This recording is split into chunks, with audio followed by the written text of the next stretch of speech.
Bismillahirrahmanirrahim. Sebelum kita mulai pelajaran, kita bacakan Ummul Quran. Ini suratul Fatihah. Sebagaimana sabda Nabi SAW, Al-Fatihah lima quri'atlah. Fatihah sebagaimana orang yang baca. Maksudnya Al-Fatihah itu dibaca atas apa hajat orang yang membacanya.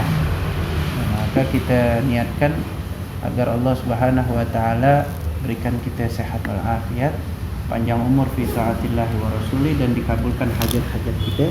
Ala hadhihi niyyah wa kulli niyatin salihah wa ala man nawahu aslafun salihun wa ila hadratin Nabi Muhammad sallallahu alaihi wasallam. Al-Fatihah. A'udzubillahi minasyaitonir rajim. Alhamdulillahirabbil alamin arrahmanir rahim maliki yaumiddin.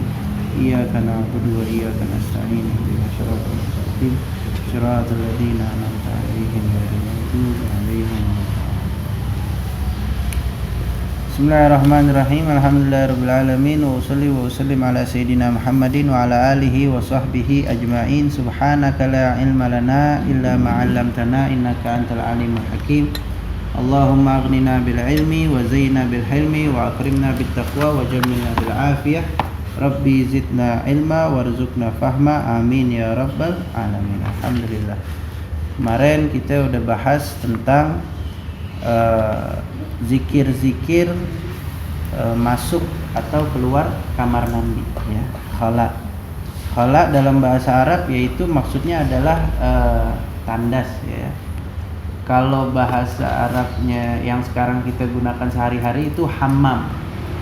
Hammam itu kalau kita baca di kitab itu artinya bukan tandas. Hammam itu artinya pemandian air panas, ya. Tempat pemandian air panas, hammam. Cuma dipakai untuk bahasa halusnya aja, ya, hammam. Bait hammam. Makanya kalau di bandara atau di airport atau dimanapun nggak ada istilah hammam di kamar mandi. Pasti kalau nggak daurul miyah atau dauratul miyah, ya. Lihat aja baca kalau di Arab atau di mana. Sebab asalnya itu adalah khala. Khala sendiri artinya kosong. Khala artinya kosong. Kenapa dipakai khala? Karena orang Arab mengambil pinjaman kata tersebut sebagai kata halus. Sebab orang-orang dulu, zaman dulu, kalau mereka ingin buang hajat, mereka mencari tempat kosong, ya. Jadi dipakailah kalimat khala untuk sesuatu, ya ini kamar mandi lah, kamar mandi atau tandas. Kemarin kita udah bahas itu dan kita udah mengatakan bahwasannya di ketika sedang keadaan buang hajat itu dilarang untuk berzikir dan berbicara, ya. Akan tetapi dikatakan di situ, ya, kita katakan di sini itu hukumnya makruh bahkan haram, ya, apalagi membaca Al-Quran atau, ya, berzikir dan berbicara, melafadzkan. Akan tetapi kalau istilahnya membaca maklumat atau berpikir yang positif daripada membuang waktu atau bengong, ya, itu tidak dimakruhkan, ya, dibolehkan, ya, dibolehkan, ya. Nah sekarang kita masuk ke dalam bab babu mayaqulu ala wudu'ihi. Bab zikir atau bacaan ketika berwudu. Berkata Al-Imam Nawawi di dalam kitabnya bahwasannya fa inna tarka tasmiyah fi awalil wudu ata biha fi athnaihi, ya. Disunnahkan ketika mau berwudu itu tentunya baca bismillahirrahmanirrahim. Nah, kalau lupa maka baca di pertengahan wudu, ya. Jika kita lupa pas basuh muka atau basuh tangan, kita baru ingat nih, ya, maka kita baca di situ, ya, yaitu di tengah atau di pertengahan, di ketika basuh muka atau basuh tangan atau di pertengahan. Fa in tarakaha hatta farigha faqad fata mahalluha fala ya'ti biha. Kalau misalkan udah selesai wudu, kemudian dia baru ingat, wah tadi ana wudu enggak baca bismillah, berarti udah luput dia kesunahannya, ya. Berarti udah enggak dapat tempat kesunahan, dapat wudu, dia enggak dapat sunnah. Tapi kalau masih di tengah masih bisa dapat sunnah, ya. tapi wudunya sah. Ya, mau dibaca bismillah atau enggak baca bismillah, wudunya sah. Itu mazhab kita Syafi'i. Sebab ada mazhab yang lain mengatakan bismillahirrahmanirrahim ketika wudu itu wajib. Maka kalau misalkan enggak baca bismillah, wudunya enggak sah, ya. Itu adalah mazhab, dikatakan mazhab Imam Ahmad bin Hanbal, ya. La wudu'a liman lam yadhkur ismallah alaih.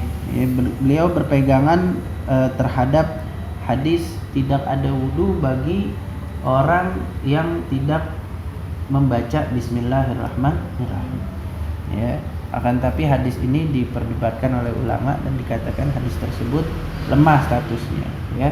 Maka status lemah itu kan kemarin kita udah bahas, kalau hadis lemah maksudnya nggak boleh dijadikan hukum, tapi boleh diamalkan gitu untuk fadhailul a'mal, ya. Baca aja bismillahirrahmanirrahim sebagai kesunahan, ya. Nah, itu awal kali bismillahirrahmanirrahim ketika berwudu. Kemudian selanjutnya sunnah zikir ketika berwudu nanti disebutkan berzikir ketika pada anggota-anggota wudu, ya. Cuman itu sunnah yang bukan ditekankan oleh ulama, ya. Sunnah yang ditekankan sama ulama ketika mau berwudu adalah baca bismillahirrahmanirrahim, kemudian kita bersiwak, ya, bersiwak. Kalau sekarang gosok gigi, jadi sebelum wudu kita sikat gigi dulu, ya, sunnahnya seperti itu. Jadi setelah itu baru baca bismillahirrahmanirrahim berwudu, ya. Itu sunnah. Setelah berwudu dikatakan di sini disunnahkan bagi orang yang berwudu setelah baca wudu, setelah selesai wudu baca doa yang datang dari Nabi SAW. Doanya yang kita sering baca itu, asyhadu an la ilaha illallah wahdahu la syarikalah wa asyhadu anna muhammadan abduhu wa rasuluh. Allahumma ja'alna minat tawwabina wa ja'alna minal mutatahhirin wa ja'alna min ibadikas shalihin. Itu doanya itu, ya. Itu doa setelah wudu yang mana masyhur doa tersebut dan dipelajari di madrasah-madrasah, ya, atau di TPA, yang mempunyai arti asyhadu an la ilaha illallah wahdahu la syarikalah, aku bersaksi bahwasannya tiada Tuhan selain Allah Maha Esa, tidak ada sekutu baginya. Wa asyhadu anna, dan aku bersaksi bahwasannya Muhammadan, Nabi Muhammad adalah abduhu wa rasuluh, hambanya dan utusannya. Allahumma ja'alna, ya Allah jadikanlah kami, kalau boleh Allahumma ja'alni boleh juga, Allahumma ja'alni minat tawabin boleh, Allahumma ja'alna juga boleh, ya. Jadikanlah kami minat tawabin, daripada orang-orang yang ahli taubat, ya, di antara orang-orang yang ahli taubat. Karena Allah suka orang yang taubat, ya. Innallaha yuhibbut tawwabina wa yuhibbul mutatahhirin. Allah cinta kepada orang-orang yang bertaubat. Dikatakan bedanya kita sama para aulia atau para orang-orang soleh itu, mereka bukannya nggak ada maksiat, ya, bukannya nggak salah, mereka salah seperti kita, cuma bedanya mereka langsung sadar dan mereka langsung taubat. Mereka ketika salah langsung sadar dan langsung bertaubat. Bedanya kalau kita salah terkadang nggak merasa itu salah atau tidak sadar, atau taubatnya ditunda, ya, itulah benang merahnya, ya, garis perbedaan antara para hamba-hamba Allah yang dekat, yang soleh dengan orang biasa awam, ya. Di antaranya juga mereka istiqomah, itu perbedaan mencolok, ya. Jadi dikatakan yang namanya maksum tidak mungkin bermaksiat adalah para nabi, ya. Para nabi dijaga daripada maksiat, bahkan daripada hal-hal yang makruh, ya. Akan tetapi para aulia, para soleh, para orang-orang soleh, mereka tidak luput dari kesalahan atau dosa, tapi bedanya mereka langsung bertaubat. Makanya mereka itu, ya, ahli taubat, ya. Sebagaimana para nabi pun mereka ahli taubat, mereka senantiasa bertaubat kepada Allah Subhanahu wa ta'ala, ya. Allahumma ja'alna minat tawabin wa ja'alna minal mutatahhirin. Ya Allah, jadikanlah juga kami daripada hamba-hambamu yang suka bersuci, yang suci, yang suka bersih, yang suka bersuci. Bersuci ada dua, ya. bersuci daripada kotoran zahir, bersuci daripada kotoran batin. Kotoran batin yaitu hasad, iri hati, dengki dan lain sebagainya. Ya. Dan riya, kibir, sombong, ta'ajub, ujub, ya, dan lain sebagainya. Itu kotoran batin. Nah, kotoran zahir ya najis, ya, dan khabas, hadas. Wa ja'alna min ibadika shalihin, dan jadikanlah kami di antara hamba-hambamu yang saleh. Ya. Nah, ini katanya Rasulullah, barang siapa yang membaca doa tersebut, dibukalah 8 pintu jannah, 8 pintu surga. Ya, masuk pintu surga dari mana saja dia berkehendak. Ya. Di antaranya juga fadilahnya wudu itu, nanti orang yang ahli wudu itu lebih gampang dikenal oleh Nabi SAW. Sebab bagaimana cara Rasulullah mengenali umatnya nanti di hari kiamat? Dengan banyak berselawat kepadanya dan dengan banyak berwudu, sholat. Sebab dikatakan, kata Rasulullah, nanti ummati fi akhir zaman ghurrun muhajjalun. Umatku di akhir zaman itu ghurrun muhajjalun. Apa ghurrun muhajjalun? Sahabat bertanya, apa ya Rasulullah ghurrun muhajjalun? Sahabat aja yang paham bahasa Arab nanya lagi, apa itu? Ya, banyak di antara para sahabat yang Rasulullah kasih tahu satu bahasa Arab, seperti Ruwaibidah. Ya, Ruwaibidah kata Rasulullah. Sahabat bertanya, apa itu Ruwaibidah? Padahal sahabat sendiri orang Arab. Bagaimana kita yang cuma mengandalkan terjemah dan lain sebagainya? Sebab bahasa Arab ini sangat luas, sangat kuat. Ya. Nah, dikatakan ghurrun muhajjalun. Apa itu ghurrun muhajjalun? Kata Rasulullah, coba kalau kamu punya 100 ekor kuda di lembah, ya. Ada satu kuda kamu, ada 100 ekor kuda di satu lembah, ada satu kuda kamu hilang di situ. Cuma yang 100 ekor ini warnanya coklat semua, polos, atau hitam semua, polos. Nah, kuda kamu itu warnanya hitam, tapi bagian muka dan kakinya yang 4 itu warnanya putih, belang berarti. Bisa nggak dibedakan? Ya sangat bisa ya Rasulullah. Tinggal cari aja, oh itu dia tuh kuda saya tuh. Hitam mukanya, bagian kepala putih, sama tangan sama kaki putih. Kata Rasulullah, begitu juga nanti umatku di akhir zaman di padang mahsyar. Ketika itu aku melihat wajah mereka dan tangan mereka, kepala mereka dan tangan dan kaki mereka itu bercahaya bekas wudu, ya, bercahaya bekas sinarnya wudu, ya, di dunia. Makanya kalau berwudu dikatakan oleh ulama sunnahnya kita agak memanjangkan, sampai siku, berarti kita lebihkan lagi, ya, sampai lebih dari siku, ya. Nah itu, oleh karena itu, ya, begitu cara Rasulullah membedakan umatnya di akhir zaman, ya, dengan cara banyak-banyak berwudu, ya. Dikatakan orang yang menjaga wudu, maka orang tersebut dijaga oleh Allah Subhanahu wa Ta'ala, ya, selagi dia ada wudu. Ya. Itu doa setelah wudu. Banyak lagi doa yang lainnya, diantaranya ulama mengatakan setelah baca wudu kemudian baca doa ini disunahkan menghadap kiblat, ya. Nah, jadi misalnya kita habis wudu, kemudian misalnya kiblatnya ke sana, nah berarti kita setelah wudu keluar dari kamar mandi, nah kita menghadap kiblat, kita membaca doa ini. Dan dikatakan sunnah juga, ada satu hadis baca inna anzalnahu fi lailatul qadar 3 kali, ya. Inna anzalnahu fi lailatul qadar 3 kali, wa ma adraka ma lailatul qadar, surat Al-Qadar, ya, surat Al-Qadar 3 kali. Barang siapa yang membaca doa tersebut setiap sehabis wudu dan berdoa, maka doanya tidak akan ditolak oleh Allah Subhanahu wa Ta'ala, ya, pasti dikabulkan, ya. Itu daripada amalan-amalan ketika berwudu. Adapun amalan bacaan zikir atau doa yang ketika berkumur ada doanya, membasuh muka ada doanya, membasuh tangan ada doanya. Ulama hanya menganjurkan, akan tetapi tidak menjadikan sunnah muakkadah, sunnah yang sangat ditekankan. Seperti sunnah sholat Idul Fitri itu kan muakkadah, jangan sampai enggak dilakukan gitu, jangan sampai ditinggalkan setahun sekali kan gitu. Adapun ini ya dianjurkan saja. Ya. Dikatakan di dalam bacaan kumur, alhamdulillahilladzi ja'alal ma' tahuran. Segala puji bagi Allah yang menjadikan air ini suci dan mensucikan. Ya, air bisa suci dan mensucikan. Menghilangkan najis pakai air, ya, menghilangkan dahaga pakai air, menghilangkan kotoran pakai air, ya.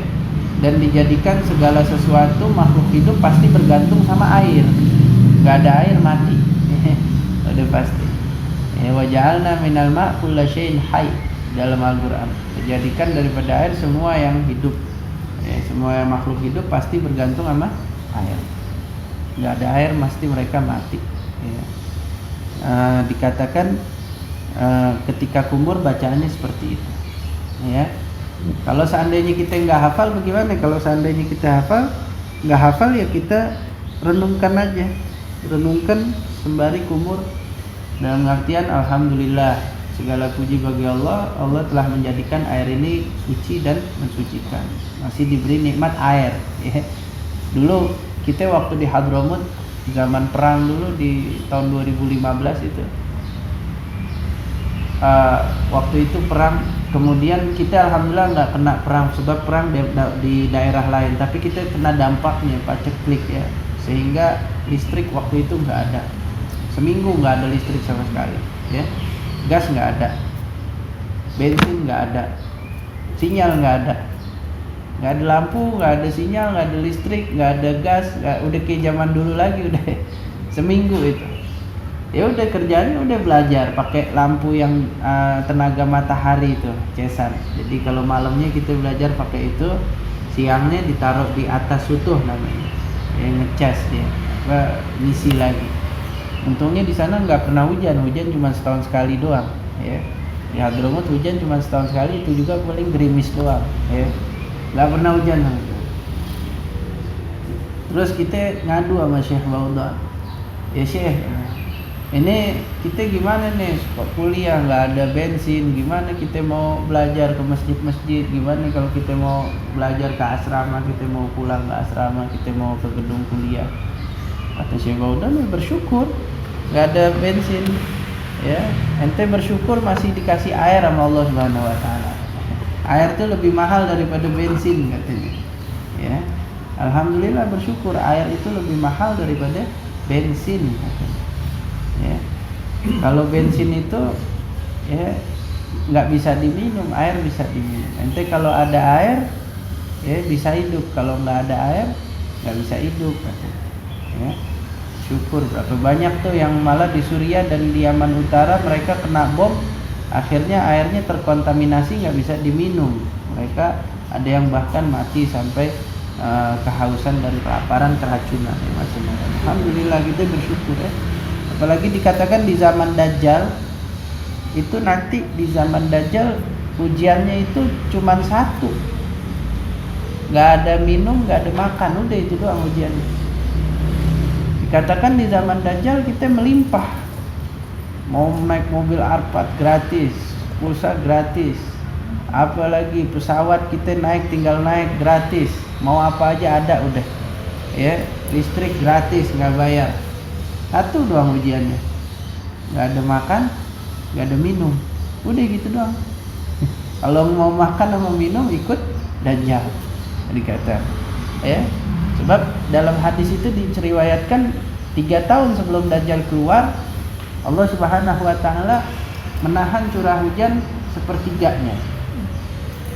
2 tahun sebelum Dajjal keluar, setengah curah hujan di muka bumi, seluruh muka bumi ditahan oleh Allah Subhanahu Wa Taala. Jadi cuma setengah doang. Kemudian tahun pas keluarnya Dajjal, ya 1 tahun sebelum keluarnya Dajjal nggak ada hujan sama sekali, sehingga pas Dajjal keluar itu musim kekeringan, binatang mati, hewan tumbuhan nggak numbuh, ya nggak ada makanan, nggak ada minuman, sehingga kita kalau nggak ada makan, nggak ada minum, bisa nggak hidup? Ya nggak bisa. Coba kalau kita balik istilahnya, ya makan dan minum ada melimpah, tapi nggak ada listrik, nggak ada gas, nggak ada sinyal, nggak ada apa lagi, nggak ada mobil, nggak ada handphone, nggak ada pesawat, nggak ada yang lainnya. Bisa nggak hidup kira-kira? Hidup. Zaman dulu kan nggak ada itu semua, hidup makmur. Ya. Tapi kalau kita balik, semuanya melimpah dan gratis dan boleh dinikmati semaunya sepuasnya. Satu aja, makanan nggak ada, minuman nggak ada, ya nggak bisa hidup. Ya, kalau mau makan minum ikut Dajjal, dia punya segunung roti katanya. Ya masa kita mau minum bensin, emang bisa minum bensin? Ya nggak bisa.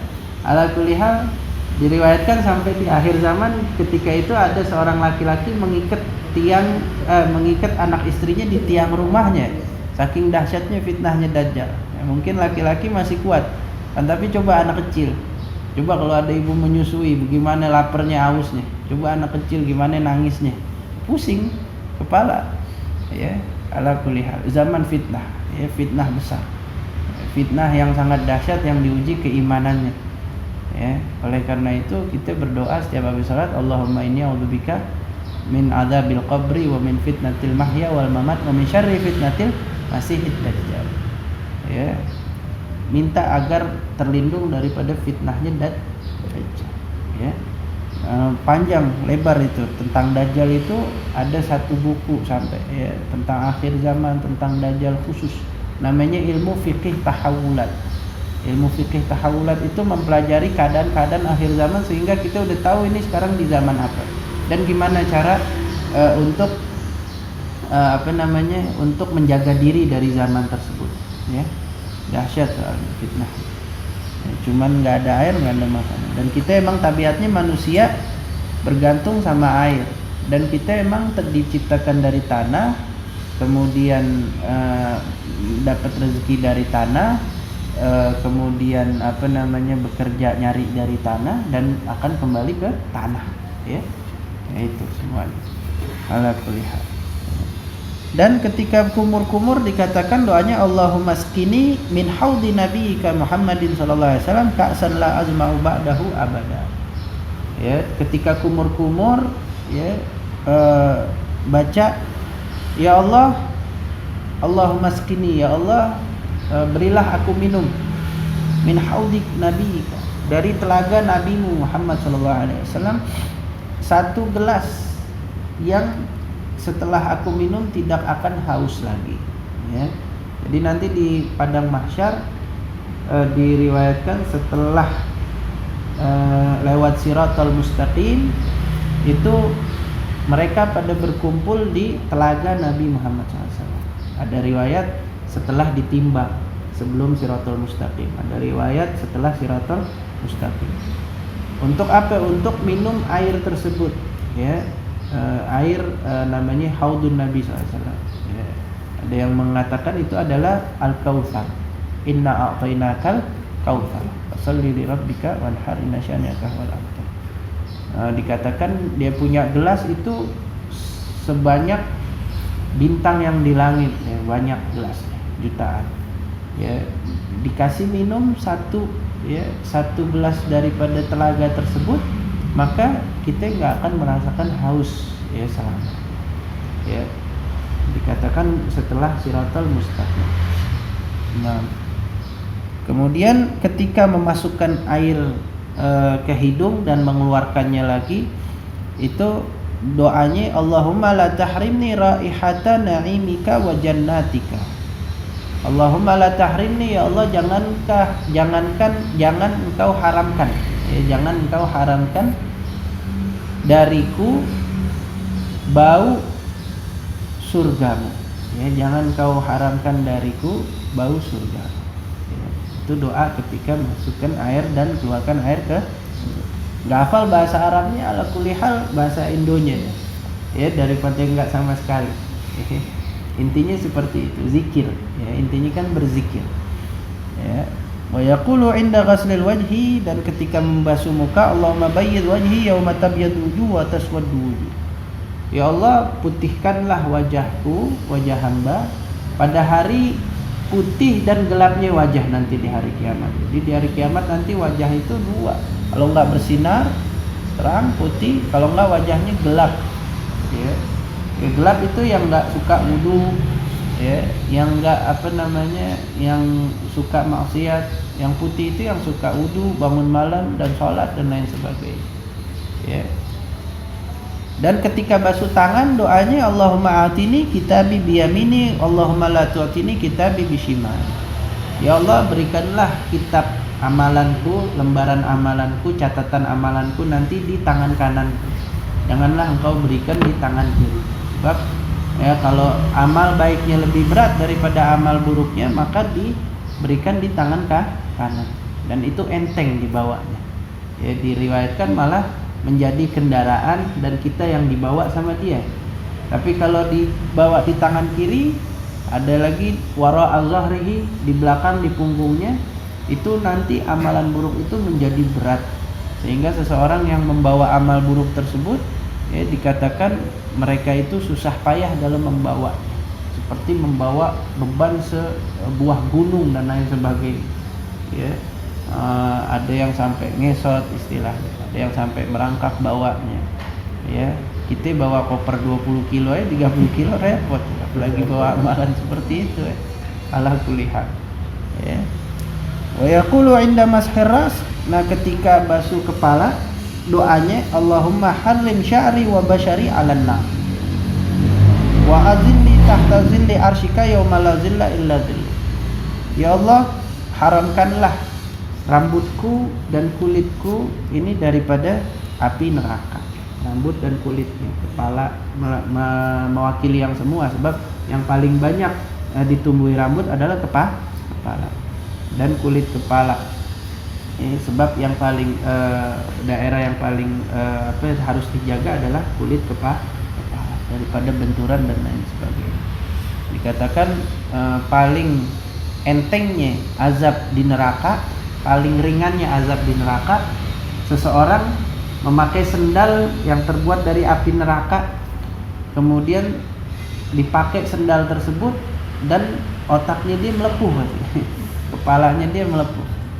Ya, dia pikir itu adalah siksaan yang paling dahsyat yang dia terima. Dia pikir yang lainnya nggak ada siksaan yang lebih dahsyat dari dia. Ternyata itu siksaan yang paling ringan. Yang paling ringannya. Jadi orang ahli neraka itu, di dalam neraka itu ada hasud, ada iri, ada dengki, itu sifat-sifat buruk semua ada di ahli neraka tuh. Saling menyalahkan, saling iri. Ini kayaknya yang lain lebih enak dari aneh. Semua setiap ahli neraka itu merasa seperti itu. Padahal ya dia itu ya diazab, sama-sama diazab. Nggak ada yang lebih enak dan lain sebagainya. Dan ahli surga dicabut yang namanya hasud, yang namanya iri. Ada rasa bersyukur, sampai paling kecilnya nikmat di surga Allah berikan kepada ahli surga.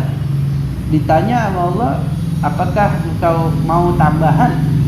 Kemudian hamba ini berkata, ya Allah, engkau telah memberi banyak aku. Ya, aku nggak tahu ada yang lebih banyak lagi yang engkau beri lebih dari ini. Tuh, ngerasa yang lain, ya, dia ngerasa cukup dengan dirinya. Ya, maka Allah tambahkan nikmat. Ya, ala kulli hal. Wa zilli tahta zilli arsyika yauma la zilla illa zilluh. Dan naungkanlah hamba di bawah naungan arsy-Mu nanti pada hari tidak ada naungan kecuali naungan-Mu. Ya. Hari di padang mahsyar, matahari didekatkan, enggak ada naungan kecuali naungan Allah Subhanahu wa taala. Ada 7 kata Rasulullah. Ya, seorang hamba sab'atun yazilluhumullah yauma la zilla illa zilluh. 7 golongan yang Allah naungkan nanti dia di hari kiamat, pada hari nggak ada naungan kecuali naungan Allah. Ya, dalam hadis. Di antaranya imam adil, seorang imam yang adil, Allah naungi, yang rakyatnya itu ridho. Ya, di antaranya juga rajulun qalbuhu muta'alliq bil masajid. Seseorang yang hatinya itu ada ta'alluq, ada kaitan dengan masjid, ya. Nggak mesti setiap hari ke masjid, ya. Maksudnya hatinya ada kaitan ke masjid, ya, dia cinta masjid. Dia nggak sempat ke masjid, dia nyumbang masjid. Dia nggak sempat ke masjid, dia dukung masjid. Dan dia sesekali ke masjid, dan dia berusaha untuk membantu makmurnya masjid intinya. Bahkan ada orang setiap hari ke masjid, boleh jadi hatinya nggak bernyangkut sama masjid. Dia ke masjid nyari yang lain, misalnya nyari sendal. Ya, paling hinanya istilahnya kan seperti itu. Ya, ada juga ke masjid untuk mencari nggak ikhlas 100%. Ya, untuk mencari dunia dan lain sebagainya. Ya, intinya yang hatinya berkaitan dengan masjid. Ya. Dan ketika membasuh kedua kuping itu dikatakan Allahumma ja'alni minal ladzina yastami'una al-qaula fayattabi'una ahsana. Ya Allah, jadikanlah hamba di antara orang-orang yang ahli mendengar nasihat dan mengikutinya. Ya. Mendengar nasihat dan mengikutinya. Wa yaqulu 'inda ghaslir rijlain, dan berzikir ketika membasuh kedua kaki, Allahumma tsabbit qadamai 'ala sirat. Ya Allah, mantapkanlah kedua kakiku di atas siratal mustaqim. Ya, inilah doa-doa ketika membasuh anggota wudu. Yang hafal dengan bahasa Arab afdol. Yang enggak hafal dengan bahasa Arab maka boleh dengan bahasa Indonesia atau ya berzikir dalam artian direnungkan, diresapi ketika baca bismillah. Ya Allah, kita resapi, ya, segala puji bagi Engkau, segala puji bagimu yang telah menjadikan air ini suci dan mensucikan. Dan ketika berkumur-kumur, ya Allah, dikatakan di sini la tahrid min haudika, ya, minta agar bisa minum dari telaga Nabi Muhammad SAW. Dan ketika masukkan air ke hidung, janganlah engkau haramkan aku daripada mencium bau surga. Dan ketika membasuh wajah, dan putihkanlah wajahku di hari putih dan hitamnya wajah, ya, wajah-wajah mereka nanti di hari mahsyar. Dan ketika membasuh tangan, minta agar kitabnya itu diterima di tangan kanan, bukan di tangan kiri. Dan ketika membasuh kepala, minta agar terhindar kulit kepala dan kulit dan rambut daripada api neraka, dan dinaungi daripada arsy Allah Subhanahu. Ketika basuh kuping, minta agar mendengar nasihat dan mengikutinya, bukan hanya mendengar saja. Dan ketika membasuh kaki juga kita meminta ingat Allah agar kita ditetapkan hati kita di atas siratal mustaqim. Ya. Itu doa-doanya. Ya, ketika wudu, setelah wudu, dan doa ketika di dalam wudu. Ya. Nah. Ya.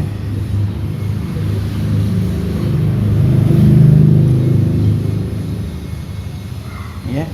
Dan ketika mandi, bagaimana doa ketika mandi? Mandi di sini yang dimaksud adalah mencakup mandi wajib dan mandi sunnah. Ya. Mandi sunnah itu seperti ketika hari raya Id, ya, dan ketika hari Jumat itu mandi sunnah. Atau nanti ketika mau masuk kota suci Mekah dan lain sebagainya, itu mandi sunnah. Banyak mandi sunnah. Ada mandi sunnah, ada sunnah mandi, itu berbeda. Ya. Ada mandi sunnah, ada sunnah mandi.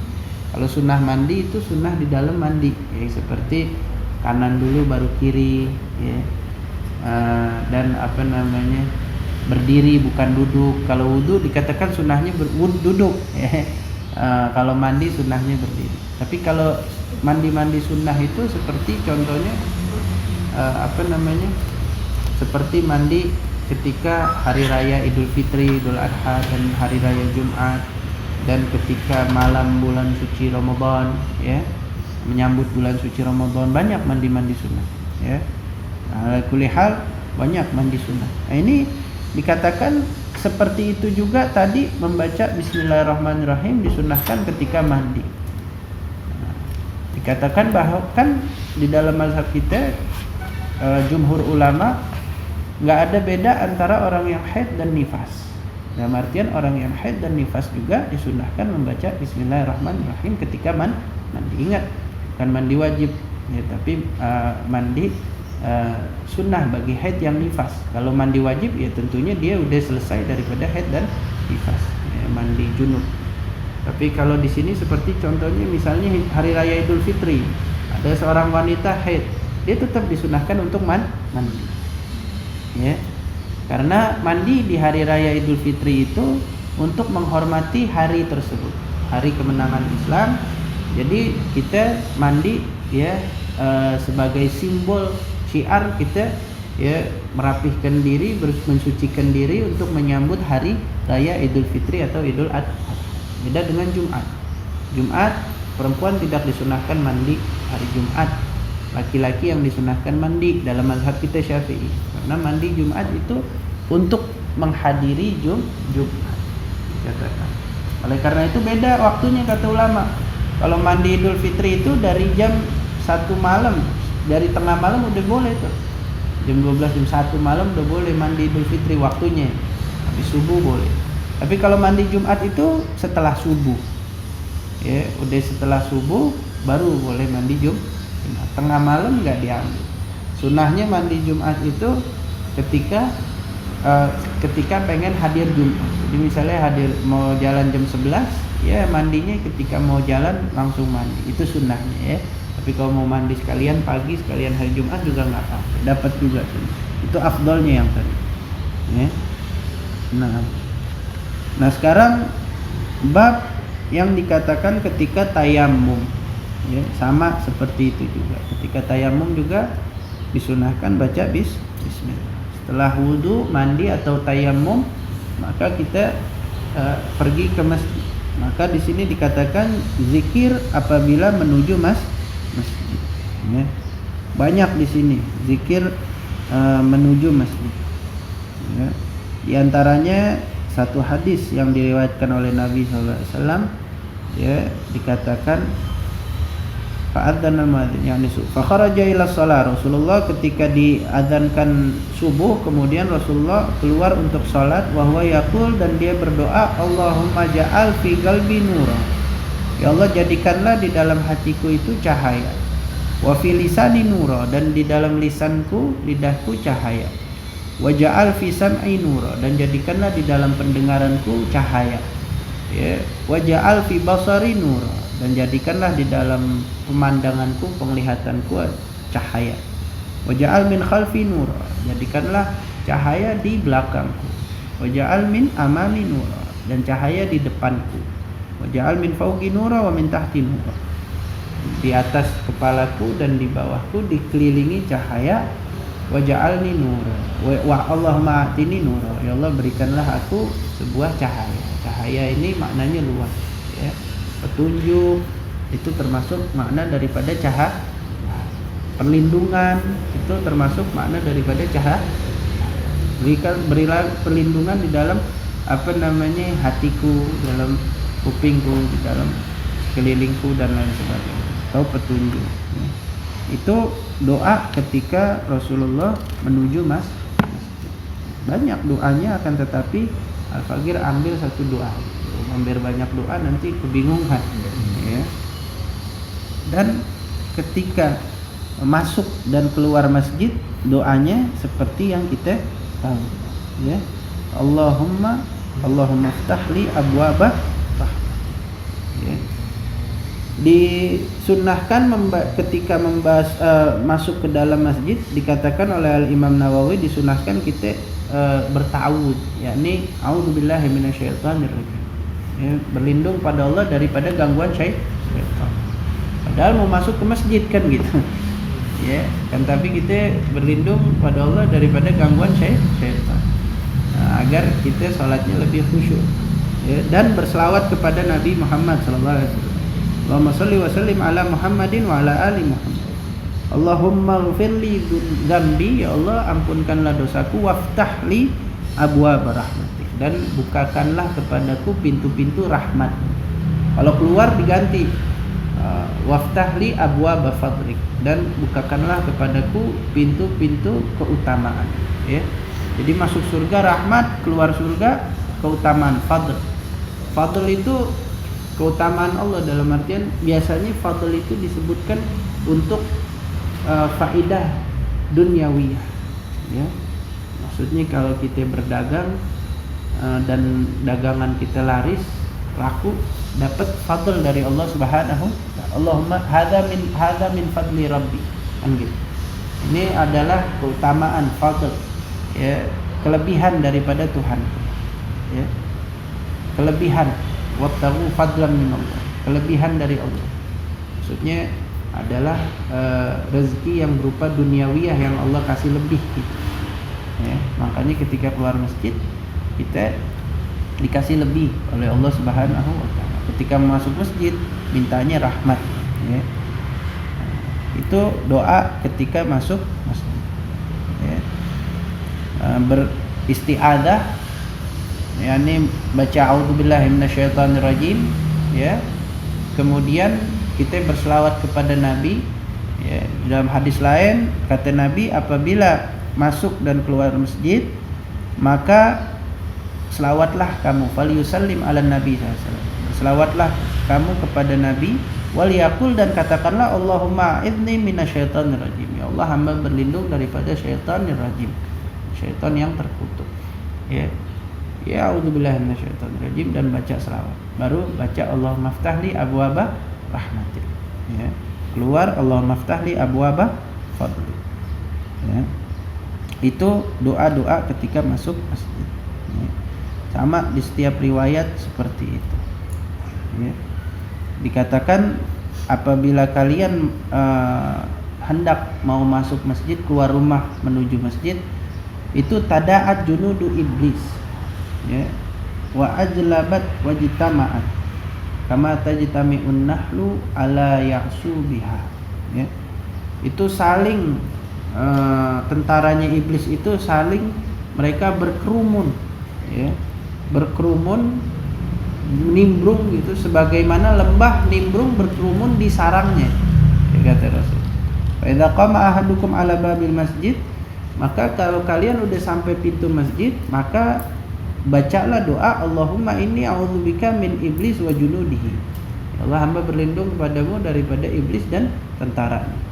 Fa innahu idza qalaha lam yadurru, ya, maka kata Rasulullah, barang siapa yang membaca itu enggak bakalan diganggu oleh syaitan, enggak ngaruh gitu, gangguannya enggak ngaruh. Maksudnya iblis itu, ya, berkerumun, mereka menyiapkan pasukan untuk seseorang hamba yang ingin menuju masjid, ya. Bagaimana caranya agar mereka enggak khusyuk, bagaimana caranya agar mereka malah melakukan maksiat di masjid, ya, macam-macam maksiat di masjid. Ada yang joget di masjid, ada yang main di masjid, ada yang, ya, ngomongin orang di masjid, macam-macam dah, ya, intinya. Nah, itulah doanya dari Rasul Shallallahu Alaihi Wasallam. Nah, kira-kira sampai sini ada pertanyaan?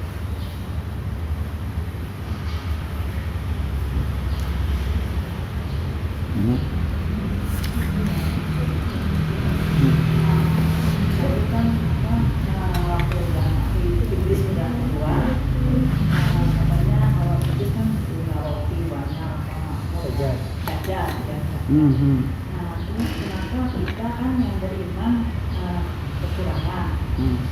Dari mana? Kan itu zaman mungkin sejaman, ya. Tapi kok iblis bisa makmur, derajat makmur, kita kekurangan. Dia dikasih istidraj oleh Allah Subhanahu wa ta'ala. Istidraj itu, kalau Nabi itu disebut mukjizat. Kalau orang aulia itu disebut karomah, keramat. Kalau orang mukmin biasa disebut maunah, pertolongan Allah. Dan kalau orang penyihir, penyembah syaitan, termasuk dajjal, itu istidraj. Namanya istidraj itu uluran dari Allah.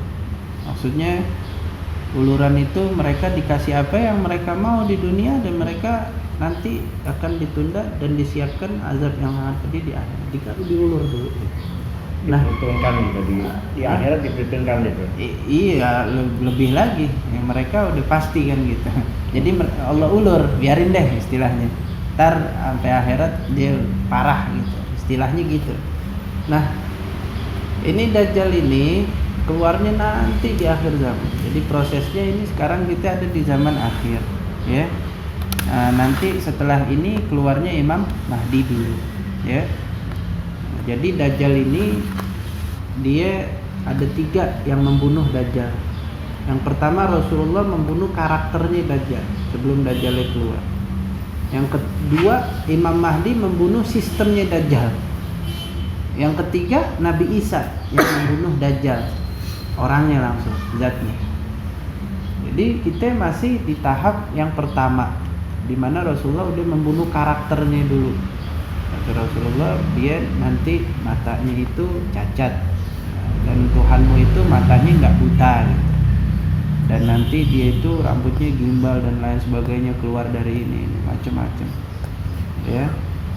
Dajjal sendirilah panjang kalau mau diceritakan, tapi intinya ya di zaman tersebut setelah Imam Mahdi keluar, muslimin makmur selama 7 sampai 9 tahun dikatakan. 7 sampai 9 tahun makmur, dalam keadaan yang betul-betul makmur. Sampai ketika itu Allah berikan 3 tahun proses yang mana tadi disebutkan. Air hujan nggak turun.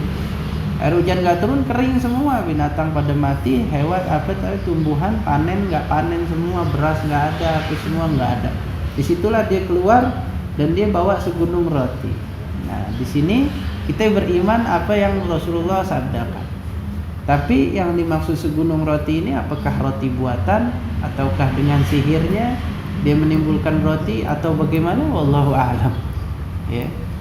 Makanya dikatakan Rasulullah ketika udah saat itu setahun sebelumnya seorang mukmin ya kalau bisa menimbun makanan untuk stok 1 tahun. Ada hadis seperti itu. Ya, nimbun stok 1 tahun kata. Sebab Dajjal ini keluarnya setahun. Setahun. Dikata Rasulullah 40 hari. Sehari seperti setahun, sehari seperti sebulan, sehari seperti seminggu, sehari lagi seperti hari-hari biasa. Ya, kalau dikalkulasi kurang lebih 14 bulan lah. Jadi kita berlindung daripada fitnah itu. Dahsyat soalnya fitnahnya dahsyat. Ya. Hah? Ke Mekah Madinah. Ya, nanti Mekah Madinah itu gempa. Dikatakan di Mekah di Madinah nanti gempa 3 hari 3 malam. 3 hari 3 malam gempa untuk mengeluarkan orang-orang yang buruk di kota Madinah dan Mekah. Rasulullah bilang ada orang jelek di situ. Ya, yang menduduki kota Madinah 3 hari 3 malam gempa. Bayangin aja kalau gempa di kota Madinah sama Mekah, sedangkan gedung udah tinggi-tinggi sekarang. Ya. Kemudian keluar. Nah, kita yang paham hadis kita masuk ke daerah situ. Ya, Dajjal nggak masuk ke situ. Gratis pada zaman tersebut, sebagaimana dulu kita kalau mau ke Mekah Madinah gratis dulu, cuman kita bawa niat aja dulu ya, tahun mungkin masih tahun 50-an masih naik perahu kali ya, apa udah naik pesawat kali ya, tahun 1900 aja masih naik kapal laut. Saya diceritain sama kakek saya dulu ya, istilahnya njit ya, abahnya njit pergi haji tinggal naik kapal laut aja udah ya, istilahnya iya, nggak ada model visa, nggak ada kudu surat vaksin, nggak ada kudu paspor, nggak ada kudu apa lagi pertahanan ya, masuk ke Mekah seperti itu ya, macam-macam. Seperti itu yang kan katanya kalau kita membaca surat Kahfi kita dan menjaga. Apakah harus membaca surat Kahfi yang 100 setiap hari itu? 10 katanya dirutinkan. Setiap malam Jumat atau malam setiap hari? Malam Jumat. Malam Jumat. Dianjurkan malam Jumat. Tapi malam Jumat disunnahkan baca surat Kahfi dari 1 sampai habis. Iya. Cuma kalau yang di riwayat itu 10 di awal, ada yang 10 di akhir, itu terlindung daripada fitnahnya Dajjal. Ya. Intinya Dajjal ini dia melemahkan iman dan Islam seseorang sebelum dia keluar. Makanya ketika Huzaifah ibnul Yaman, ini panjang ceritanya, istilahnya ada pelajarannya khusus ya. Huzaifah ibnul Yaman itu siapa? Huzaifah ibnul Yaman. Huzaifah ibnul Yaman itu adalah sahibu sirri Rasulillah. Dia itu terkenal sahabat yang memegang rahasianya Nabi. Yang kita kemarin katakan, Rasulullah memberitahu nama-nama, daftar nama orang kafir dan munafik kepada dia. Sehingga Sayyidina Umar pun mencari ini Huzaifah ibnul Yaman. Ketika Sayyidina Umar udah jadi khalifah, Sayyidina Umar cari ini Huzaifah ibnul Yaman. Mana Huzaifah ibnul Yaman? Ya.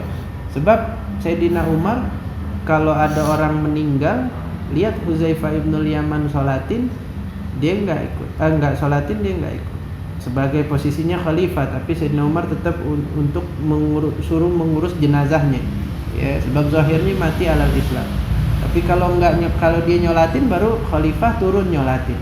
Dia kuncinya nih, dia yang pegang kuncinya. Banyak hadis-hadis akhir zaman, banyak hadis-hadis tentang munafik bersumber dari Huzaifah ibnul Yaman ini. Temannya Abu Hurairah, Abu Musa al-Asy'ari, satu pondok. Tapi yang lain nanyanya keutamaan. Sehingga Huzaifah pernah nanya sama Rasulullah yang jelek-jelek. Ketika suatu hari Rasulullah tanya, ya Huzaifah, ente kalau nanya sama aneh yang jelek-jelek melulu. Kenapa katanya? Tanya dong, bagaimana amalan apa yang menyampaikanku ke surga, amalan apa yang ini. Kok engkau nanyanya? Ya Rasulullah, amalan apa yang aku harus hindari, apakah ini? Katanya Huzaifah, ya aku pengen tahu yang jelek agar aku bisa terhindar dari hal tersebut, katanya. Macam-macam murid, ya santri macam-macam nih pemikiran, ada yang nanya, ada yang modelnya begini, model begitu. Sampai Sayyidina Umar cari Huzaifah ini, Huzaifah ibnul Yaman. Cuma pengen nanya apa? Diuber-uber. Aneh orang munafik nggak, kata Sayyidina Umar. Cuma pengen nanya itu. Ada nggak Rasulullah nyebutin aneh munafik? Malah Huzaifah kabur-kaburan. Sampai akhirnya ditanya, ketangkep, keinterogasi, ditanya, dipaksa. Huzaifah ngomong deh, ya. Engkau enggak disebutin nama Rasulullah sebagai orang munafik, dan aneh enggak bakal mau ketemu ente lagi. Kabur ya Huzaifah, sebab dia udah jaga ya sirnya Nabi SAW. Gilang Sayyidina Umar. Sayyidina Umar saking khawatirnya begitu. Padahal Sayyidina Umar kalau sholat malam ya dia baca satu ayat, khuduhu faghullu tsummal jahima sallu tsumma fi silsilatin zarquha sab'una zira'an fasluku, itu surat Al-Mudassir itu. Khuduhu faghullu, ambil dia, ikat dia, lemparkan ke api neraka. Dia satu orang laki-laki, siapa ini? Direnungkan bacaan tersebut sama Sayyidina Umar di sholat malamnya sampai pingsan. Ya, kemudian asistennya ketika dia bangun bertanya, ya Amirul Mukminin, wahai pemimpin para mukminin, kenapa engkau sholat baca satu ayat sampai pingsan? Ya hamba, katanya aku hanya takut dianya itu tertuju kepadaku, katanya. Dianya itu yang dilemparin ke api neraka, aku gitu. Padahal kan masih banyak kemungkinan yang lain, Fir'aun dan lain sebagainya. Sampai kata Sayyidina Umar, kalau aja satu orang, semua orang masuk surga, satu orang masuk neraka, aku takut itu aku, gitu. Tapi kalau saja semua orang masuk ke neraka, satu doang masuk surga, aku berharap pada Allah satunya itu adalah aku, katanya Sayyidina Umar. Jadi pas ketakutan dan harapan. Nah ini Huzaifah ibnul Yaman pernah ditanya, apakah Dajjal akan keluar sekarang, katanya. Kata Huzaifah ibnul Yaman, la, wallahi law kharaja fikum al-an la ramathu sibyan bil khazaf walakinnahu sayakhruju fi zamanin fi khifatid din wa qillatil ilm.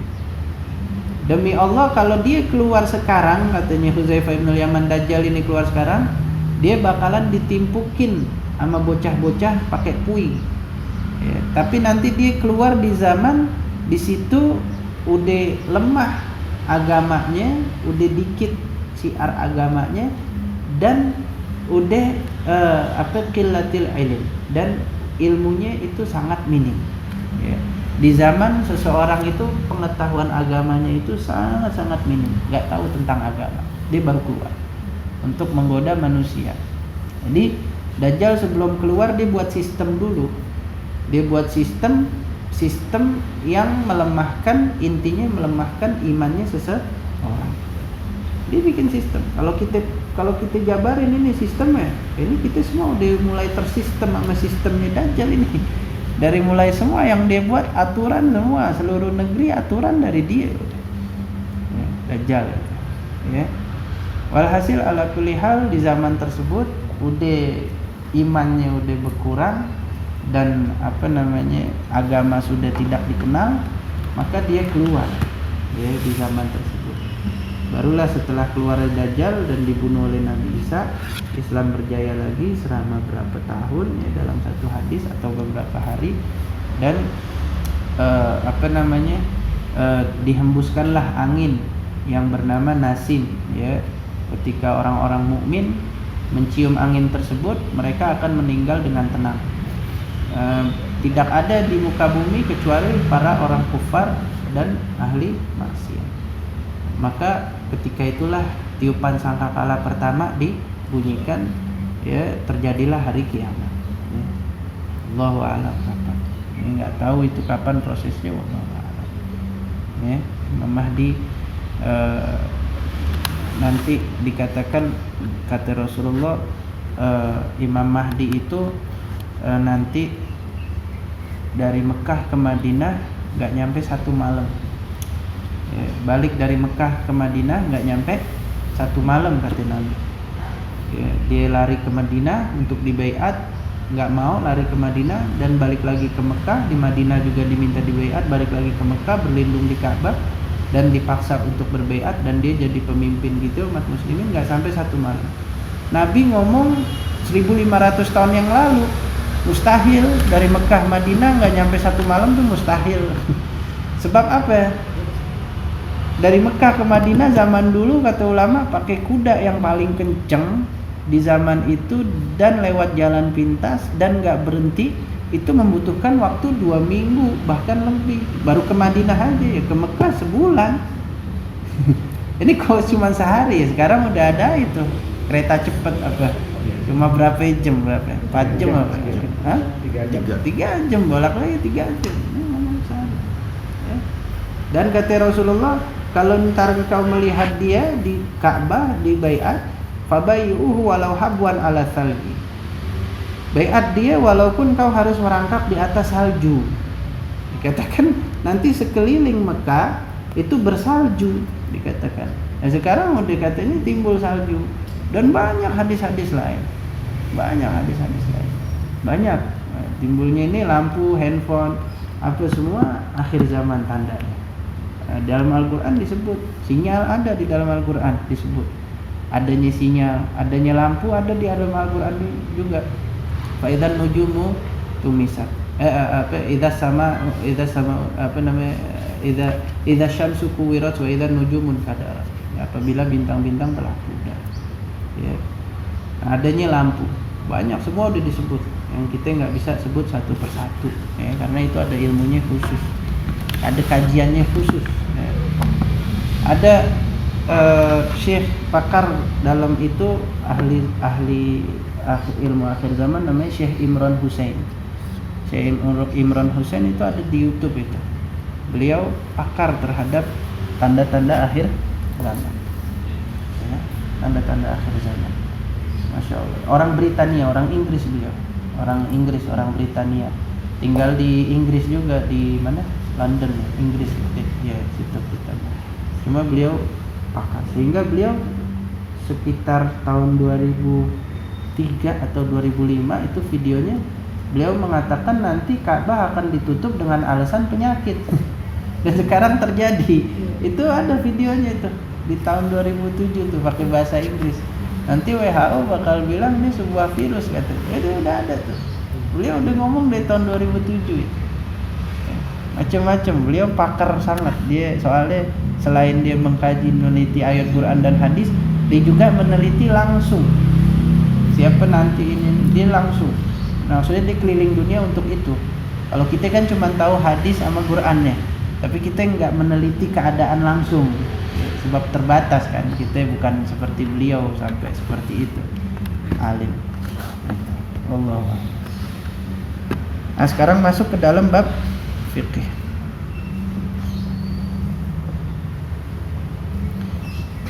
hal-hal yang dulu ketika Rasulullah lontarkan dikatakan gila dan mustahil, sekarang terjadi. Ya, banyak sekarang terjadi.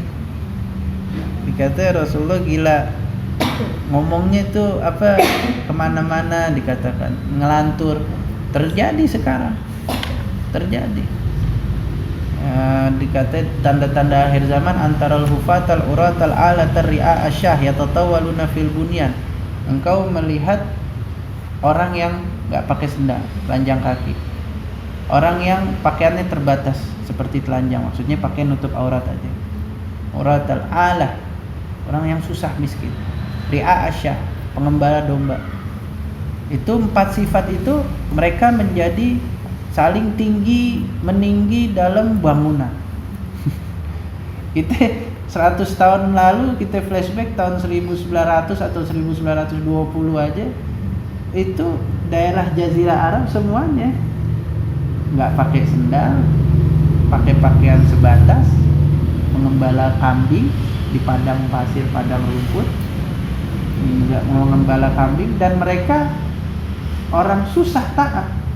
Ketika ada minyak di negeri mereka, ketika ada pembangunan luar biasa, lihat mereka makin tinggi dalam bangunan, bikin buruj apa namanya, buruj khalifah apa tinggi, ditinggiin lagi, bikin apa, menara yang di Ka'bah, jam yang di Ka'bah apa tuh tinggi, ada lagi ntar mau bikin tinggi lagi, itu hadisnya Nabi ya. Di zaman tuh nggak ada bangunan tinggi di situ. Gunung semua ya. Gunung. Satu tingkat semua. Oh, Nabi bisa ngomong begitu. Nanti tanda-tanda akhir zaman kau melihat orang-orang yang 4 sifat tuh disebutin nama Nabi. Hufa, nggak pakai sendal, nggak pakai ini. Orang Arab dulu Afnan, sekarang Badui nggak pakai sendal, panjang kaki dia jalan. Ura, pakai pakaian yang seperti biasa telanjang. Itu lihat di mana, di foto di Facebook di mana tuh, kalau yang tahun 1900 aja kita flashback Arab yang tahun segitu, kita lihat fotonya kayak begitu, nggak pakai inian, nggak pakai apa, Badui, namanya Badui, pakai biasa aja, ketutup asar pusar sama lutut aja. Alah, miskin. Ya. Ri'a asyah, mengembala domba. Ya miskin, mereka negerinya nggak ada apa-apa kalau bukan gara-gara minyak dan Ka'bah di apa, Mekah Madinah diusahakan sama mereka, jadikan usaha. Mereka malah yatatawaluna fil bunyan, mereka bertinggi-tinggi di dalam bunyan, itu bangunan ya. Wallahu masuk ke dalam kitab fikih. Kalau kembali ke bab wudu ya. Bab wudu. Jelas. Nah, itu ya. kan tadi kan setiap sekuen wudu itu kan kita kalau bisa kita baca ya. Iya, itu ya tambahan lah. Tambahan gitu ya. Tambahan kebaikan. Kita bukannya mau apa? Bukannya tadi kan minimal baca bismillah. Iya, itu sunnah yang muakkad. Bismillah muakkad, ditekankan. Di awal atau di tengah. Kalau lupa. Kalau kita lupa, kalau bisa setiap sekuen wudu itu kita baca doa aja gitu. Kemudian juga yang penting yang menegakkan doa terakhirnya. Doa terakhir. Baca asyhadu an la ilaha illallah asyhadu anna muhammadar rasulullah. Ya, nah. Ya. Bismillahirrahmanirrahim. Faslun, fasal menjelaskan tentang fardu wudu. Ya.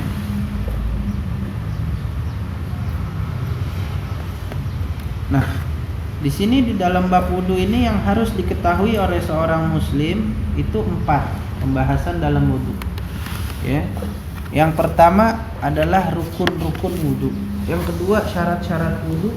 Yang ketiga hal-hal yang membatalkan wudu, ya. Yang keempat adalah hal-hal yang diharamkan ketika tidak ada wudu, arkanul wudu. Kemudian syurutul wudu, kemudian mubtilatul wudu.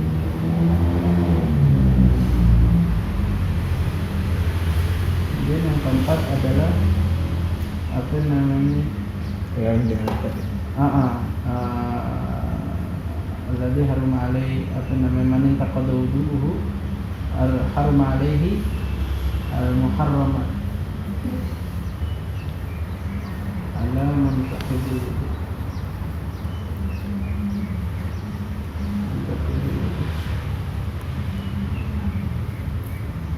Nah, ini 4 ini harus wajib ya. Rukun-rukun wudu, syarat-syarat wudu, hal-hal yang membatalkan wudu, dan yang diharamkan ketika tidak ada wudu, orang yang nggak megang wudu. Adapun 2 sunnah-sunnah wudu, sunnahul wudu, dan dan makruhatul wudu, hal-hal yang dimakruhkan dalam wudu, itu bersifat boleh, kita nggak sewajib yang ini, maksudnya ini yang harus wajib. Sunnah-sunnah dan makruh-makruh memperdalam istilah, kita harus perdalam. Ini yang harus kita pahami. Adapun rukun wudu yang pertama dikatakan dalam mazhab Syafi'i, rukun wudu itu ada 6 ya. 4 disebutkan di dalam Al-Qur'an. Ya ayyuhalladzina amanu idza qumtum ilas salati faghsilu wujuhakum wa aydiyakum ilal marafiqi wamsahu biru'usikum wa arjulakum ilal ka'bain. Ya, basuh wajah, tangan sampai sikut, usap sebagian kepala, dan basuh kaki sampai mata kaki. Ya. Itu rukun yang disebutkan dalam Al-Qur'an. 2 tambahan dari hadis. Yang pertama niat, yang kedua tertib. Ya, tertib, nggak boleh berantakan, maksudnya tangan dulu baru muka, kaki, habis itu kepala ya, mesti tertib, muka, tangan, kepala, kaki ya. Ya kan kalau pakai logikanya habis dari muka yang dekat ke kepala kan gitu, baru tangan, kaki kan gitu, atau tangan dulu kan gitu, baru kepala, ini kaki. Nah tapi ini Al-Quran menyebutkan seperti itu, maka tertib, muka, tangan, kepala, itu rukun wudu ya. Tambahan kepala kaki. Iya. Nah, yang pertama adalah niat ketika membasuh muka. Nanti kita jelaskan satu-satu. Kemudian yang kedua adalah ghuslul wajah. Ghuslul wajah. Yang ketiga adalah ghuslul yadain ma'al mirfaqain. Yang keempat adalah masuk, bukan ghusl, masuk ras. Yang kelima ghusl al-rijlain ma'al ka'bain. Yang keenam adalah tertib.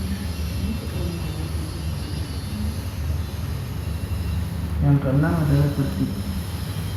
Ya. Ini 6 adalah rukun dalam wudu.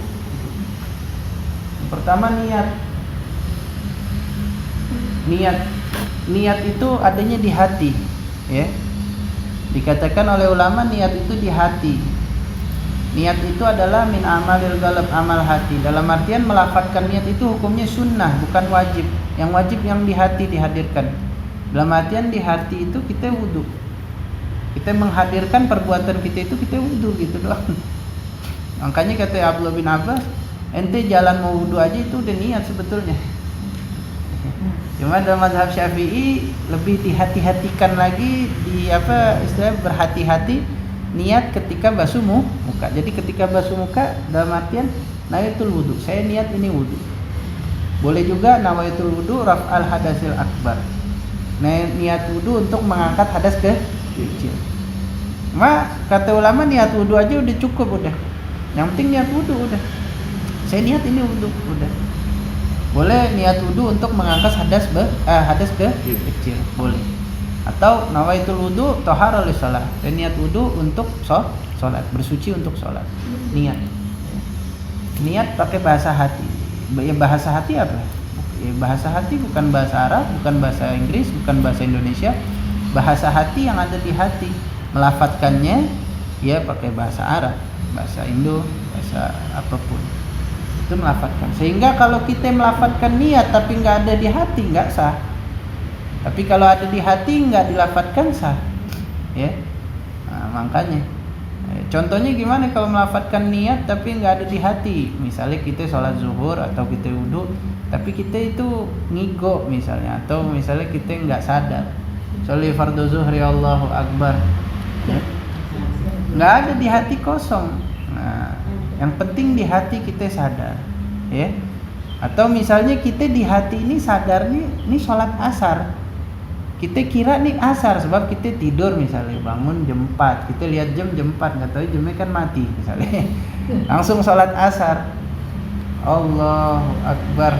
Dalam hati usolli fardhu asar, cuman di lafaz usolli fardhu zuhri.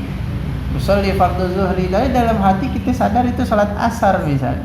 Allahu Akbar. Tetap nggak sah sholatnya. Kenapa? Karena yang diambil adalah yang di hati. Yang diterima, yang dilihat adalah yang di hati. Pas udah sholat, ketemu anaknya apa namanya, terus nggak lama azan lagi. Lah, itu kok azan maghrib kok kayaknya belum gelap nih, masih terang kok azan. Tanya, ini jam berapa ya? Baru jam 3 nih azan asar. Lah tadi berarti kirain sholat asar, tapi ngucapin zuhur, bener nggak? Yang diterima yang di hati, ya. Makanya dalam mazhab Malik melafatkan niat itu hukumnya makruh, kebalikan mazhab Syafi'i. Dua-duanya benar. Loh kok bisa benar, Beb? Yang satu bilang makruh, yang satu bilang sunnah. Dalam mazhab Malik beliau beralasan orang kalau udah biasa melafatkan, hati nggak main. Kita udah hafal Fatihah. Ketika kita baca Fatihah, hati kita bisa melayang kemana-mana kan gitu. Kita baru belajar baca ratib, baru hafal ratib. Ketika baru hafal ratib, belum hafal banget, kita baca masih sadar. Ya, tapi kalau kita udah lancar baca ratib misalnya, udah biasa baca ratib, ya kita baca mulut udah otomatis sendiri, hati kemana-mana, kan begitu. Makanya makruh. Kita udah biasa usolli fardhu zuhri, enggak, hatinya enggak main. Makanya dalam mazhab Malik jangan dilafatkan, ya. Jangan heran kalau ada orang mazhab Malik sholat langsung Allahu Akbar, ya. Dia sebab menghadirkan di hati. Tapi kalau mazhab Syafi'i benar juga. Alasannya apa mazhab Syafi'i? Lisan membantu hati. Karena sering seperti itu. Misalnya habis ini zuhur, sholli fardhu zuhrina, oh zuhur, baru deh di hati, baru dari yang tadinya hati kita kemana-mana, dunia dan lain sebagainya, baru sholli fardhu zuhri arba rakaat imaman lillahi ta'ala. Misalnya saya niat salat zuhur sebagai imam lillahi ta'ala. Nah, baru di dalam hati Allah, dalam hati ini saya niat salat zuhur sebagai imam. Udah gitu. Ya. Ini niat. Yang kedua, membasuh wajah. Ada ghuslu, ada mashu. Dalam bahasa Arab ghuslu artinya membasuh, mengalirkan air. Kalau mashu artinya ngusap. Ya. Sehingga kalau ghuslu itu ini kita tadangin air nih, ya, airnya tadang, kemudian kita basuh, nah, itu namanya membasuh, ada air. Tapi kalau masah, misalnya nih air kita tadang, kita buang, tangan kita kan basah, kita cacap tuh, itu masah. Nah di rambut boleh masah seperti itu. Tapi kalau di muka, misalnya ada air kita tadang, terus kita buang airnya, misalnya. Tapi tangan kan basah, kita lap muka, nggak sah. Karena syaratnya itu muka mengalirkan air, nyampaikan air. Ada air yang mengalir sampai baru kita ratakan boleh. Itu ghuslu. Al-ghuslu wajh. Ghuslul wajhi, membasuh wajah. Dari mana wajah? Kata ulama, wajah itu min manabiti sya'rir ra'si ghaliban, dari nih tempat tumbuhnya rambut orang normal. Nah, ada orang yang ke belakang, ada yang ke depan gitu. Normalnya sini nih, ya sini. Panjangnya dari sini sampai ini nih. Dagu dagu. Batasan wajah. Nah, lebarnya dari kuping ke kuping nih. Nah, jadi wajah itu ini nih. Ya, wajah. Ini tulang sini. Nah, ini wajah.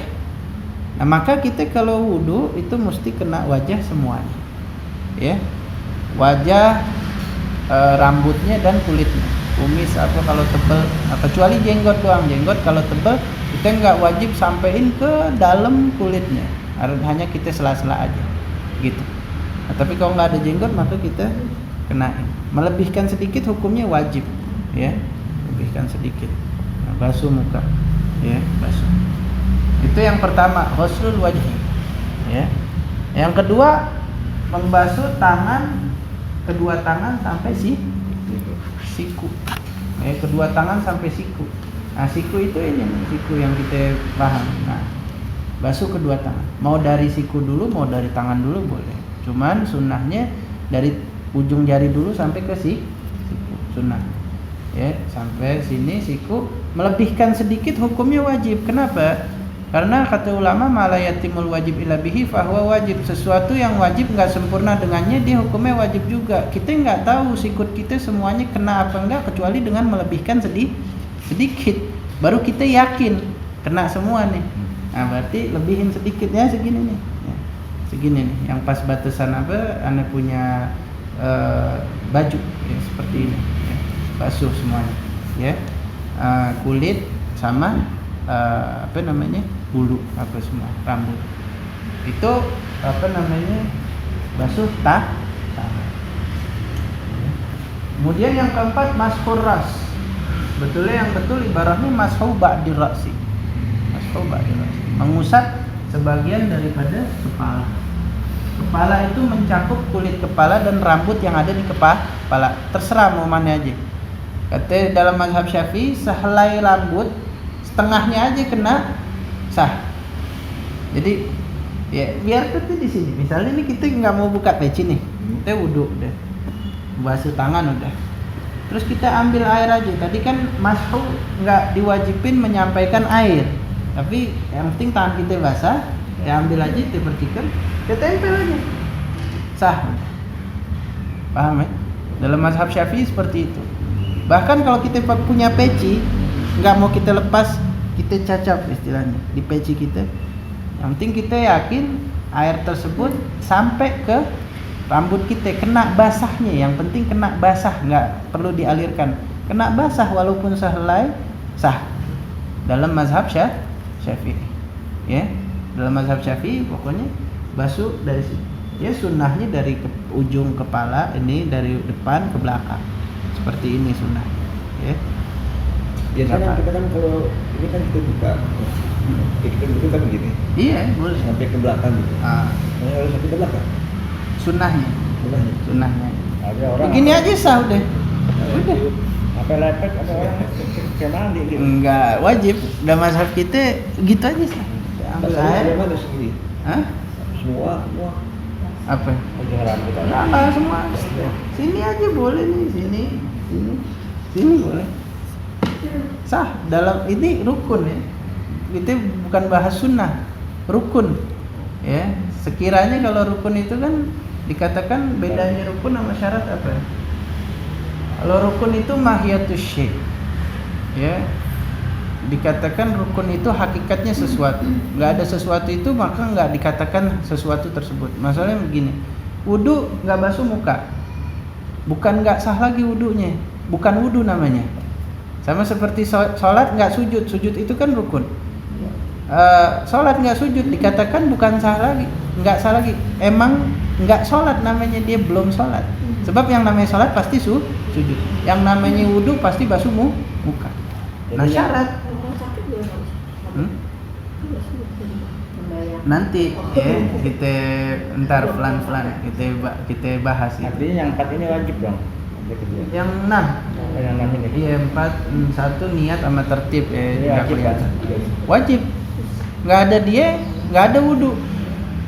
Ya. Nggak ada dia, nggak ada. Lain nanti kalau hukumnya wajahnya luka gimana nanti itu nanti. Kita bahas rukun dulu ya. Atau tangannya ada luka gitu nanti itu. Ya, kita bahas rukun dulu. Ya, masuk muka, wajah, tangan sampai siku, masuk ba'di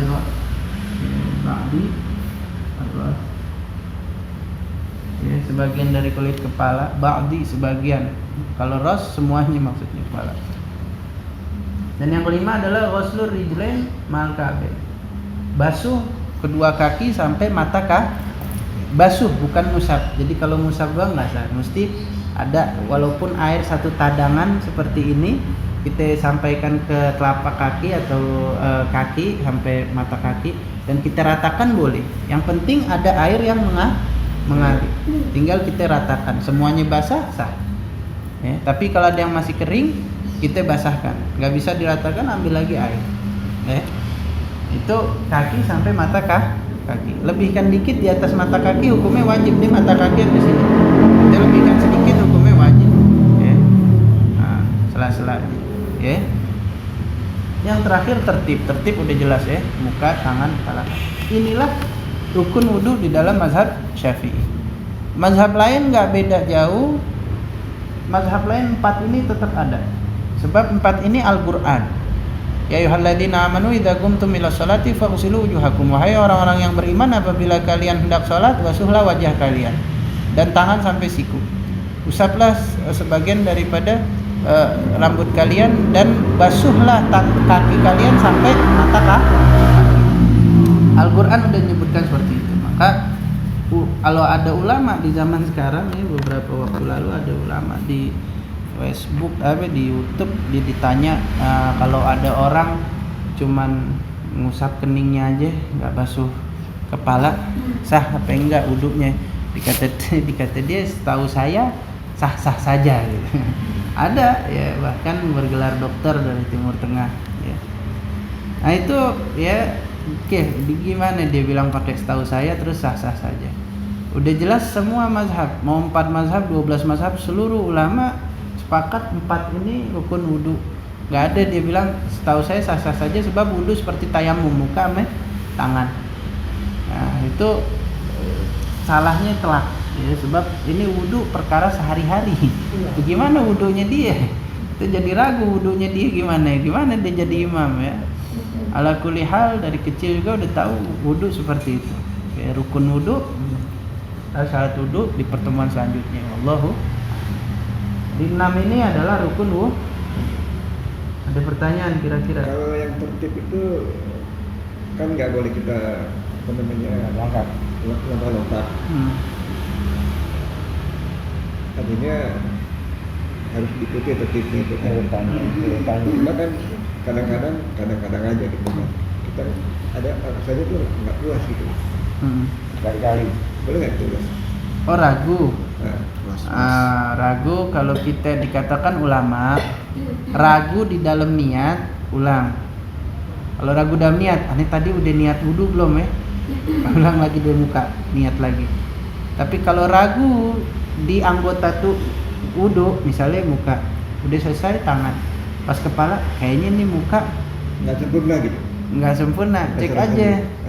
Dia basah nggak? Basah, ya udah, terusin, jangan ragu. Ya. Tapi kalau ternyata kita dapeti ini masih kering, ya udah basuh muka, tinggal muka lagi, terus ulang tangan, kepala, kaki. Kalau misalnya di kaki, ya di kaki keluar. Maksudnya di tangan kemudian pas nyampe kepala kaki, ini kayaknya tangan masih kering nih, kita ragu. Ya dilihat, ya kalau emang benar kering, ya baru kita basuh dari tangan aja, jangan dari ulang. Enggak diulang. Dari tangan terus kepala, kaki. Kepala tinggal kayak tadi itu cuman ya tadi dalam mazhab Syafi'i walaupun sedikit. Atau ulama walaupun ini tisu basah atau lap basah, kita taruh di kepala gini. Sah. Yang penting nempel basahnya. Ya, dalam pemahaman ayat Quran wamsahu biruusikum. Ya, itu pemahaman apa namanya? Kalau di kaki kan pakai tugasnya ulama itu. Kucurin selang di kaki kan boleh. Basah, kan? Iya basah, boleh juga dikucurin pakai selang. Iya, beriusak kan, Iya, dikucurin pakai selang. Dan mazhab Syafi'i nggak wajib dalk tuh musap-musap gini. Dalam artian kita kucurin aja gitu, kita giniin, yang penting rata sah. Tapi kalau dalam mazhab lain mesti tuh kita tangan mesti main, maksudnya mesti ada apa? Dalek, namanya bahasa Arabnya dalek. Kita harus main kan?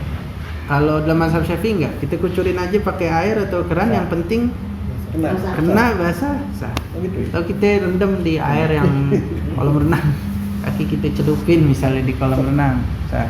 Dalam mazhab Syafi'i ya, kita mazhab Syafi'i ya. Kadang-kadang gini, ada tempat yang mungkin namanya kecuali kamar mandi kita sendiri kali ya, yang lebih bebas kita kan. Kalau misalnya ada duduk di luar itu kan ada yang tempatnya terbatas gitu kan. Mau angkat kaki aja susah gitu kan. Iya, dikucurin aja gitu sah.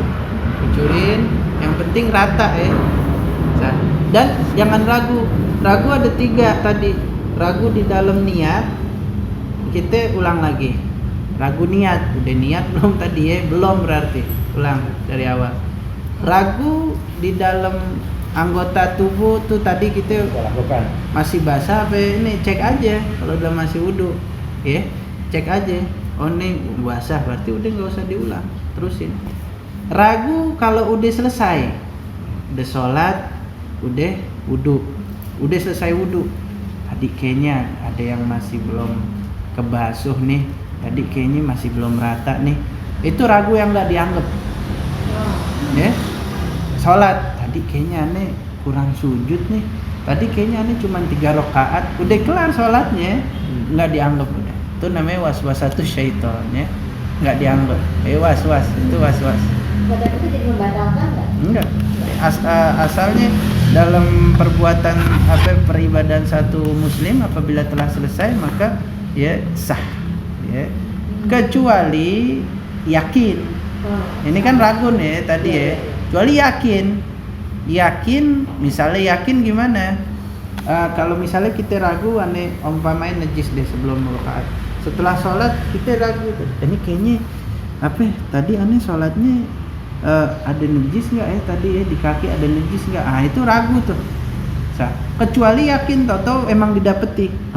Tuh kan ada najis ya. Nah berarti tadi sholatnya bawa najis, nggak sah gitu. Atau kalau rakaat itu contohnya gimana yang sampai kepada yakin. Misalnya kita ingat benar-benar dah gitu 3. Atau ada yang mengabarkan kita, tadi ente sholat 3 tuh, bukan 4.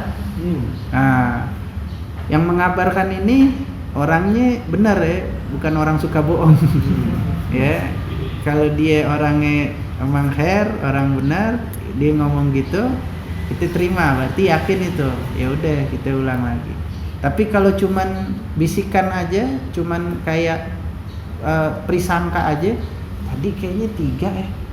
Coba ingat-ingat lagi, belum sampai yakin, baru ingat-ingat kayaknya 3, enggak, udah itu dihilangkan. Ya. Nah kalau emang yakin, nyampe derajat yakin, kita ingat betul-betul, iya 3 gitu, ingat betul-betul. Atau kita ada yang mengabarkan tadi, maka itu diulang. Ya. Yang penting yakin. Kalau nggak yakin, ya. Kalau kita ikutin imam yang UDCB kan suka pikun tuh.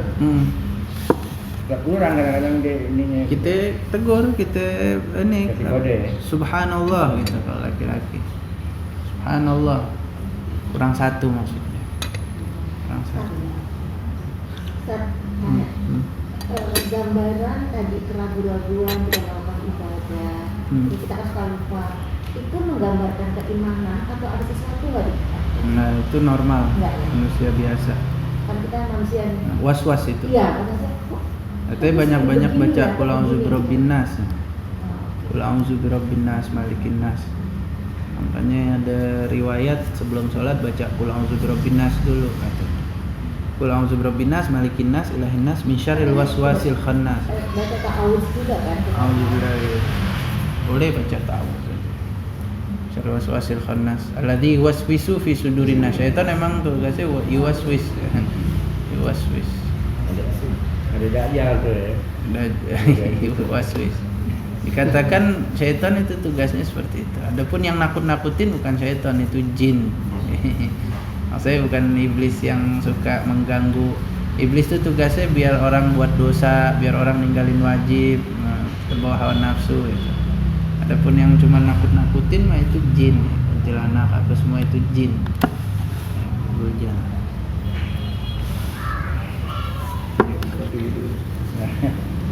Ya, insya Allah jelas ya, rukun wudhu ada 6 itu tadi. Ya, insya Allah pertemuan selanjutnya kita mulai ke syarat. Ya, Allahu. Kita baca doa sebelum ini. Bismillahirrahmanirrahim. Alhamdulillahirabbil alamin. Allahumma shalli wa sallim ala sayyidina Muhammad wa ala ali sayyidina Muhammad. Allahumma hdina bihudak waj'alna mimman yusari'u fi ridhak wa la tuwallina waliyan siwak wa la taj'alna mimman khalafa amraka wa asab. Wa hasbunallahu wa ni'mal wakil. Rabbana atina fid dunya hasanah wa fil akhirati hasanah wa qina adzabannar. Sallallahu ala sayyidina Muhammadin wa ala alihi wasallam. Walhamdulillahirabbil alamin.